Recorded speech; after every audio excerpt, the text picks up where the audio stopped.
Saan nga po ba magandang magpagas? Kasi napakarami na pong mga gas stations dito sa atin. Bukod dun sa Big 3 na Shell, Caltex at saka Petron ay marami na pong mga small players. So tinanong ko po yung mga viewers doon sa Facebook page natin na mayroong mahigit 200,000 followers kung saan ba sila nagpapagas. So base po doon sa mga bilang ng mga nag-comments ay gumawa po ako ng top 10 na mga pinagkakatiwalaang gas stations dito sa Pilipinas.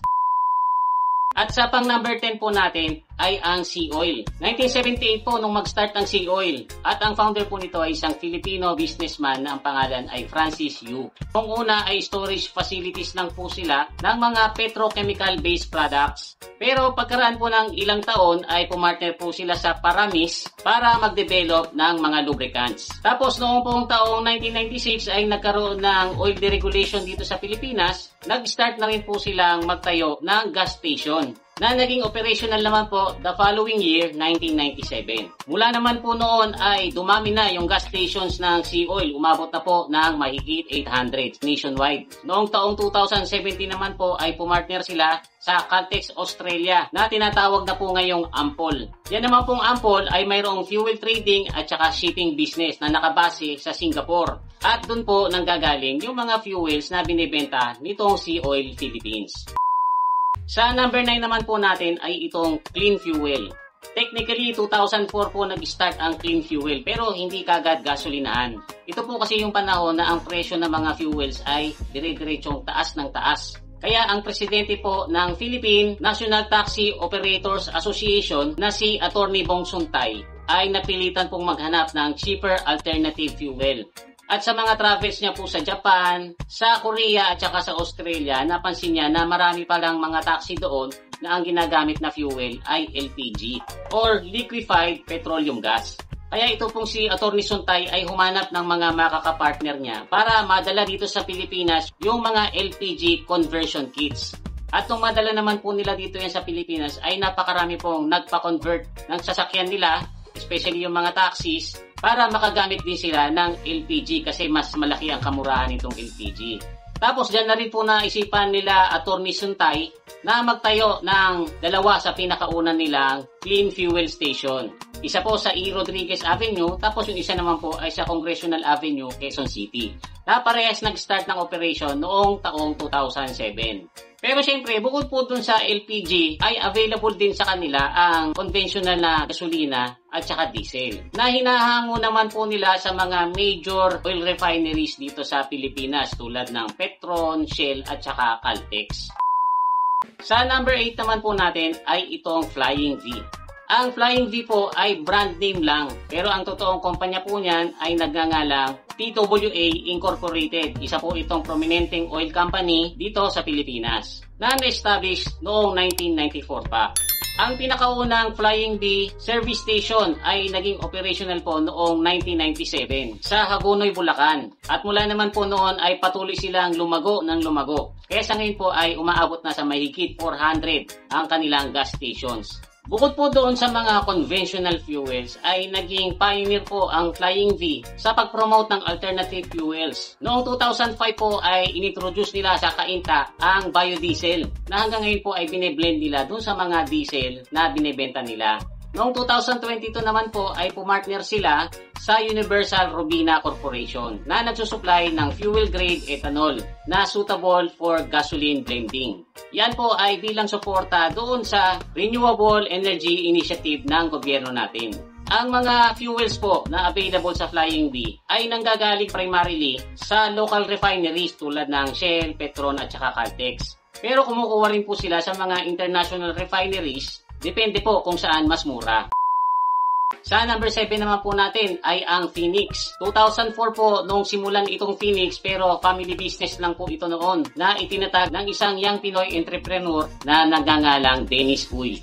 Ang pangalan pa po noon ng business nila ay Davao Oil Terminal Service Corporation. Tapos ang first regular customer nila ay ang Cebu Pacific kung saan pinapaupa nila dito yung storage tank nila. Then later on ay nag-offer na rin po sila ng plane services. At hanggang sa lumaon ay naging logistics provider na po sila ng Cebu Pacific. At the same time sila na rin po ang major fuel supplier nito. Tapos bukod po sa mga fuels ay pinasok na rin po nila pati ang paggawa ng lubricants. Pagdating po ng 2008 ay na-acquire nila ang 60 hectares industrial park sa Batangas na tinawag nilang Phoenix Petro Terminals and Industrial Park. Pagdating po ng 2011 ay nagkaroon sila ng depot sa Cagayan at saka sa iba pang mga key islands ng Pilipinas. Kaya sa ngayon po sila ay kinoconsider na pinakamalaking local independent oil company na may pinakamalaking storage capacity. 2017 po ay pinasok din nila ang LPG business dahil nabili po nila yung Petronas Energy Philippines. At nirename po nila ito into Phoenix LPG Philippines. Sa ngayon po sila ay may mahigit 500 gas stations nationwide.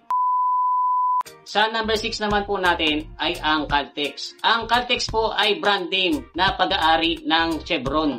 Yung pangalang Caltex po ay ginagamit ng Chevron dito sa Pilipinas at iba pang mga bansa sa Southeast Asia, pati na rin po sa Southern Africa. 1936 pa po nung itatag ang Caltex dito sa Pilipinas. Pero yung oil refinery po nila ay 1954 nung maitayo. Ang storage po nila doon ay kayang maglaman ng 2.7 million barrels of fuel.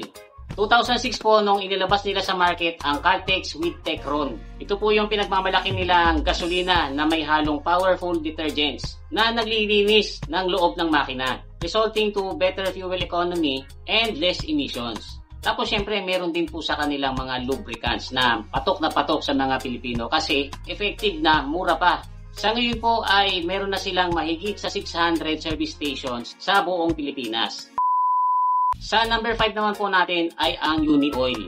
Ang Unioil Petroleum Philippines Incorporated ay na-establish po noong 1966. Noon po ay lubricant manufacturer and distributor sila na mayroong facility sa Valenzuela. Pagdating naman po ng 1996 ay nagkaroon ng oil deregulation dito sa Pilipinas kaya pinasok na rin nila ang fuel trading, distribution, and retailing. Pagdating po ng 2003 ay nakapag-establish sila ng oil depot sa Mindanao. Pagdating naman po ng 2012, sila po ang pinakaunang nag-introduce dito sa Pilipinas ng Euro 4 Standard Diesel. Mas naunahan pa po nila ang Department of Energy, samantalang yung ibang mga gasolinahan, especially yung mga maliliit, ay noong 2016 lang po nagkaroon ng Euro 4 Standard Diesel. Pagdating po ng 2017 ay nag-start na magbenta ang Unioil ng Euro 5 Standard Diesel na sila ulit ang nauna. Tapos November that year ay sila rin ang pinakaunang gas station na nag-open ng electric charging facility na nilaunch naman po nila sa service station nila sa Quezon City. 2024 ay nag-open ang Unioil ng isang oil terminal sa may San Fernando, Cebu. At ngayon pong February 2025, ang Aramco or Arabian American Oil Company ay nag-acquire ng 25% stake sa Unioil. At dahil po dyan ay mag-i-introduce na po ang Unioil ng mga fuel and oil products under Aramco and Valvoline brands. Sa number 4 naman po natin ay itong Refill. Ang Refill po ay group of companies na 100% Filipino-owned. Na-establish po ito noong 1981 as an independent fuel player na engage sa wholesale trading of petroleum products. Ang ibig sabihin po noon, typically, bumibili po sila ng bulk quantities ng refined petroleum products na nanggagaling sa mga international suppliers tulad ng Saudi Arabia, Korea, Indonesia, China at Singapore. Tapos ibinebenta nila ng mas mura kaysa doon sa mga major brands. Sumikat po itong Refill kasi mababa po sila magbenta ng gasolina at diesel. Na siyempre papatok sa mga Pinoy lalo na po doon sa mga nagdadrive ng public transport. Kaya lang ang hirap po kasi sa atin dito kapag ang bagay ay mura, hindi mawawala dyan yung mamimintas. Yung iba ang sabi kaya yan mura kasi kulang yung ikinakarga. Yung iba naman sabi ay hindi daw maganda yung quality at baka makasira lang ng makina. Sa totoo lang guys, hindi man palagi-lagi ay madalas din po akong nagpapagas dyan sa Refill. Every time na may makikita ko, nagpapagas na ako kasi mura. At honestly, wala naman po akong naramdamang kakaiba dun sa andar ng sasakyan ko. Hindi naman siya humina, hindi rin siya lumakas. At sa tagal ng panahon na nagpapagas ako dyan ay hindi pa naman po ako nasiraan ng dahil sa gasolina or diesel nila.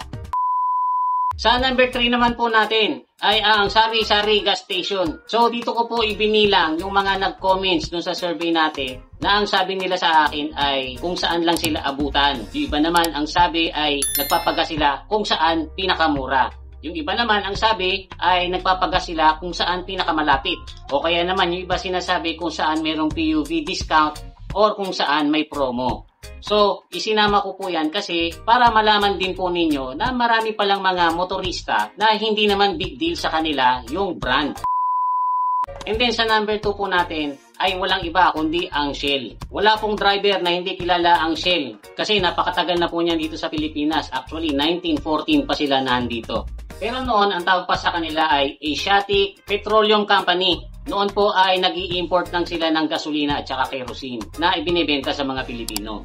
Dumaan po ang maraming panahon at ilang beses po nagpapalit-palit ng pangalan ang Shell. Hanggang sa noong March 2023 ay na-approve na po sila ng Securities and Exchange Commission na gamitin ang pangalang Shell Pilipinas Corporation. At alam naman po natin sila yung isa doon sa Big 3 kasi napakalaking kumpanya po nitong Shell. At ang mga products po nila ay pinagtitiwalaan hindi lang dito sa Pilipinas kung hindi sa buong mundo. Sa ngayon po ay mayroon ng mahigit sa 1,100 service stations ang Shell dito sa Pilipinas. Kaya lang ang pansin ko sa mga nababasa kong comments ay namamahalan sila sa Shell. Karaniwan daw na mas mataas ang presyo nito sa ibang gasoline station kung minsan nga daw umaabot pa ng halos 10 pesos ang difference. Pero yung po kasi siguro talaga ang price ng quality.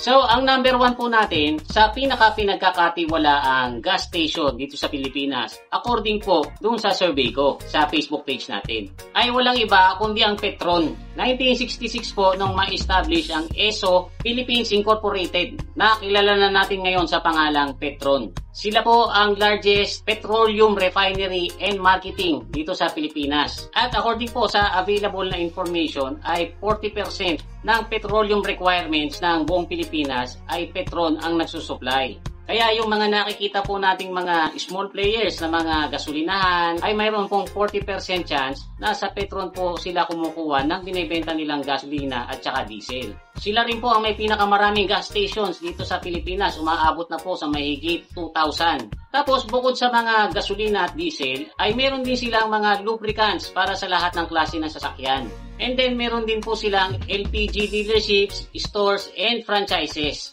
At ayon po sa mga comments doon sa survey ko, sa Petron sila nagpapagasolina. Kasi sa Petron daw po ay bukod sa mas mura kaysa sa Caltex at saka sa Shell, mas malayo daw yung nararating nung ipinapakarga nila. Kaya mas nakakasigurado silang accurate yung ikinakarga doon sa kanilang sasakyan.